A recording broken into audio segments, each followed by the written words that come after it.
السلام عليكم ورحمة الله وبركاته. سو dhawaada ardayda meel walba joogtaan waxaa la soo baxdaan page 37 waxaan ka shaqeynaynaa su-aasha aan ka shaqeynaynaa waxaan u qoran tahay sida tan waa mid aan ka shaqeynayno waa sin theta cos theta minus 1 equal to 0 ay u qoran tahay.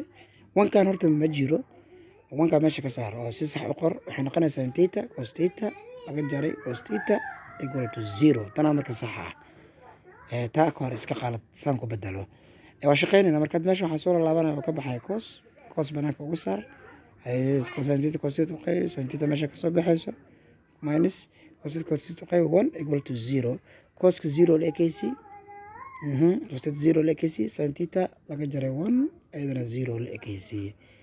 so marka cos 0 haddii aad taabato ama theta had u baahanahay waxaa leedahay marka cos inverse 0 sin theta u baahan tahay wanka iska wareeji sin theta 1 noqonaya theta waxaa lagu marka sin inverse 1 aad taabanaysaa.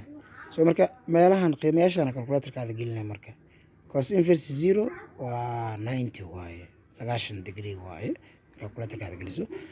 sidoo kale sin inverse 1 hadda calculatorkaadana aad geliso oo adigoo isticmaalaya scientific-aada aad geliso waxaa kusoo baxaysa ayadana 90 degree aa kusoo baxaysa. so marka su-aal la isweydiinaya cos-ka meeqa waaxid u balaas yahay waa waaxda koowaad waa haysanaa waa 90 degree. sidoo kale waaxda afaraad ayuu balaas yahay. so waaxda afaraad si ku heli karaa marka 360 inaan ka jaro 90 degree inaan ka jaro.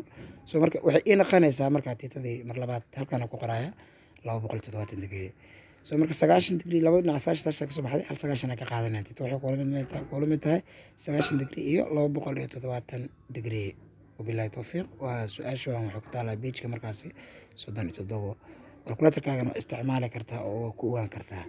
marka adigoo san sameynaya wadadan raacayo calculatorkaada isticmaal dan jawaabta saxda ay ku soo bixi doontaa. waa page 37 qaybta weeyaan. waa mahadsantihiin. Assalaamu calaykum waraxmatullahi wabarakaatuh.